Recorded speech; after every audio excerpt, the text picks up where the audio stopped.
name's Damo. I've been in this country 35 years. I've been homeless now for the last 10 years.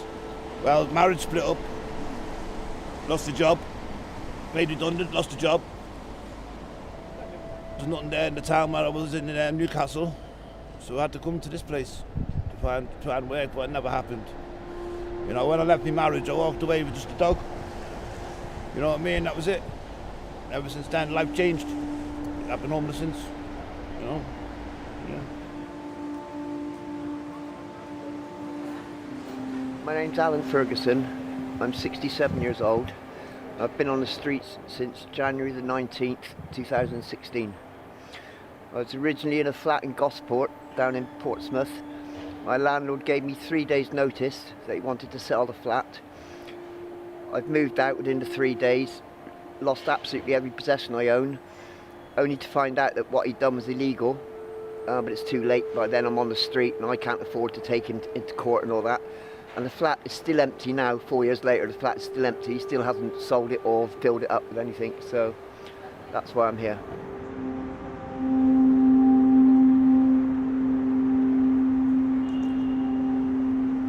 Dragostin Zhelev, I'm 30, and this time I've been on the streets for a month. I'm a web developer. And I was foolish enough to think that I can get the same job faster, but it wasn't the case.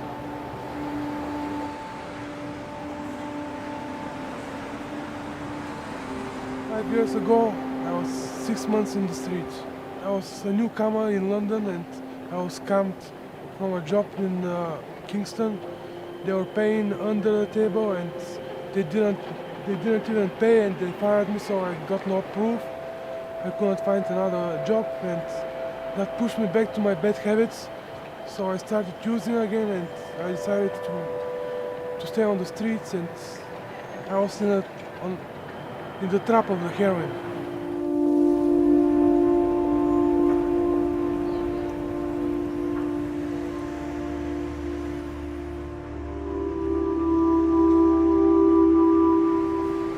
All kinds of stuff. Jesus, painting, music, art, origami, poetry, philosophy. I educated myself.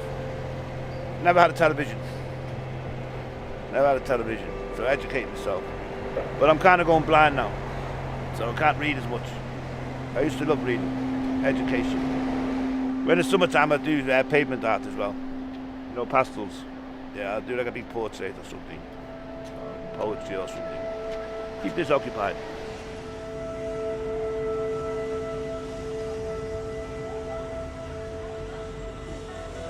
I was an artist. I do art. Yeah, I do quite well at it as well. So I was, yeah. And that's when I was in Winchester homeless. I was doing really well. I saved up quite a lot of money to buy a caravan, which got stolen off me.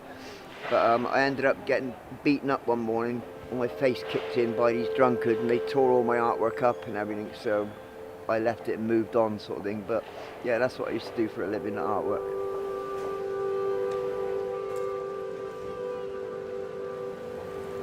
I'm from a middle-class family.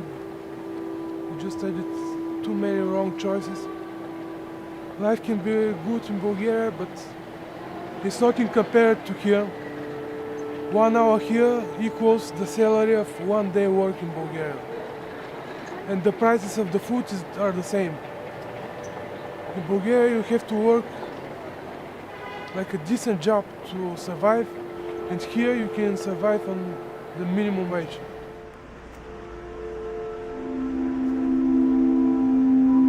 Yeah, it was hard the first time I slept rough, yeah. It is for most people, especially with girls. You know, I've seen a lot of young women sleeping rough. I don't think that's right. I don't think it's right. It's an obstacle you've got to get over in life. You've got to get over it. People say you can't, but you've got to. There's no such word as can't. You've got to. If you want to survive, you've got to.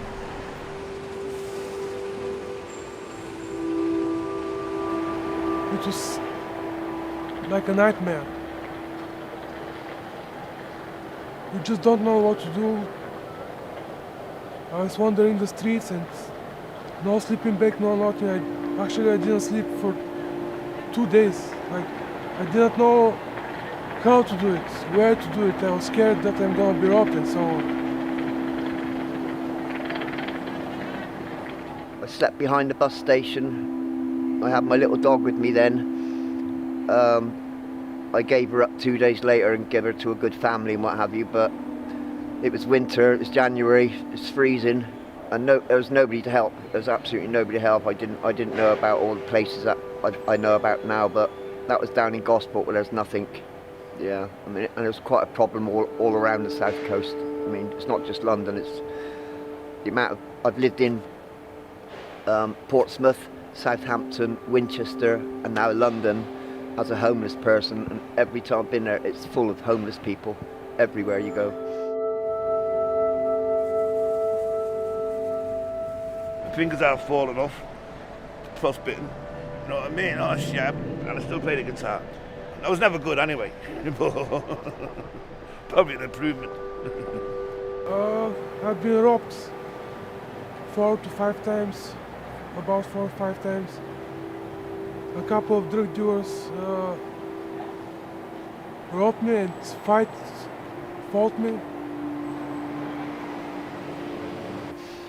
In Winchester, I've had my face kicked in, all my nose smashed in at 7 o'clock in the morning by a drunkard. I got beat up by 7 people in Winchester, drunkards that tore all my artwork up. In Southampton, I was beaten up by 3 drunkards. In London, I've been beaten up by 2 drunkards. Yeah, I've had petrol squeezed on me, squirted on me, lighter petrol squirted on me by a group of kids up in Whitechapel. Yeah. Someone that took me from the street to their room, he gave me roofing and tried to rape me. And he was really trying to push me and kiss me, and with the last amount of power that I had, I pushed him and get off. Man, I nearly lost my life twice. That was bad. Stabbed the side of my head. That was a bad experience. I was in a coma for 2 months. Couldn't remember nothing. Couldn't remember who done it. To this day I don't know who done it. But that was a bad experience. 2 people pissed out the head and they hit me with a traffic cone. So I hit them back and then one stabbed me, you know, over something stupid. And then I lost my sight, you know what I mean? Something stupid. You've got all these empty buildings in and around London doing nothing. Just all these fat cats just leaving them empty. Like, they could be, you know, charged £5 a week, even if they only charge £5 a week to a homeless person to have one of them rooms.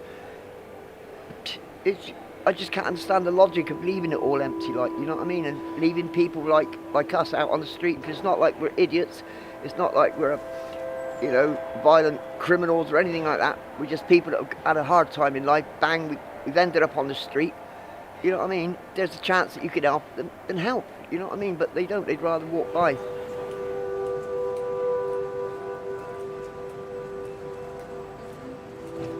Not everybody that's on the street is a drug addict or an alcoholic or what have you. People are there because of social problems.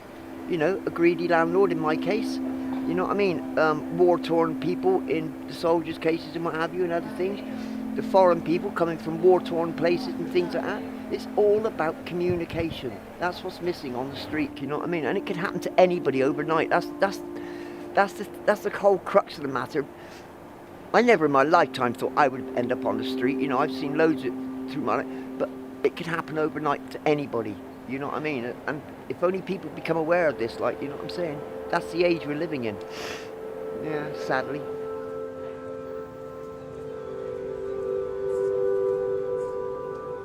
People need to talk to people. You know what I mean? That's probably the biggest problem we've got, is people don't talk to us enough. You know what I'm saying? We spend days and days and days and days without talking to anybody. You know what I'm saying? They're quick to drop off things, bless them. We're very grateful for everything that's happened, you know, that they help us with. But I'd rather someone stopped the money and chatted with me, because then they become aware. Oh yeah, shit, you get good and bad in everyone, don't you? Yeah, I've got a lot of good people. Always like to say hello to me, you know what I mean? Am I okay? You know, of course. They're not all bad. There's not all badness out there. There's a lot of good people out there, tell you the truth. I'm hungry, they want something to eat, you know, are you okay? You know, that's nice when you hear that. I'm okay, I'm alright, you sure? Yeah, I'm sure. Well, it's nice just them to acknowledge it, you know what I mean? I'm not just a piece of shit sitting here, waiting to die, you know what I mean? Better off dead if you ask me. Next time you're out and you walk past somebody who's homeless, whether you drop them a pound or whether you just stop and say hello and maybe take 5 minutes, or make a special effort to go out and talk to a homeless person that day, and give 10 minutes, 15 minutes of your life just to talk to a homeless person and find out the story. Rather than a pound, I'd rather someone sat down for 15 minutes and listened to a story and listened to what's happened. You know what I mean? That way, that's another person that will react, you know what I mean, and help. Yeah. If you want to help a homeless person, don't give him money, speak with him, maybe some food, advices, smile, hug. Just me, I'm a fighter, I won't give in, you know what I mean, and plus I got a really good friend, you know what I mean, and the two of us together, like, you know, we take on anything, you know what I mean, so I've lasted 4 years so far, you know what I mean, at my age, so I ain't done bad. Life's a fight for all of us, like, you know what I mean, irrespective of who you are, where you come from, life's a fight, life's a battle, so get on with it. Yeah. When I look at myself and see what I've become and knowing what I was and what I can become, this gives me power to hope that I will be a normal person again. It's going to get worse. It's going to get worse before it gets better. I mean, there's a big thing with the Evening Standard at the moment. They reckon they're going to try and make homelessness in London a thing of the past in 2 years. Yeah, all right. Yeah, okay. You know what I mean? It's a bit like the plastic thing in the oceans. It's something that it's gone too far. It's gone too far. This should have been tackled 10, 15 years ago. I don't think we'll be able to change it. I don't think we can change it. I think it's too far gone. There's a lot of ignorance. There is no darkness, just ignorance. When people just open their eyes. William Shakespeare said that.